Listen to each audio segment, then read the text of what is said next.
Ja, we gaan er een beetje van uit dat alle waardevolle stukken in musea zitten, maar dat is helemaal niet zo. Ja, ja. Is dat een beetje de centrale missie dan van KIK? Want dat is de afkorting van het instituut waar je voor werkt. Is dat de centrale missie dan? De missie onder meer is om een fotografische inventaris op te maken van al het erfgoed van België. Dat is, we zijn er al jaren mee bezig. We bestaan ook al 75 jaar. Die inventaris is nog altijd niet volledig. Ja, ja.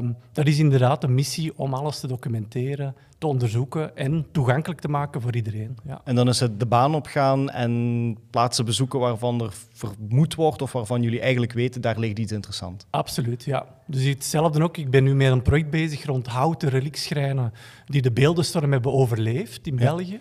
En we hebben daar ook wel reclame mogen maken bij de krant, op de radio.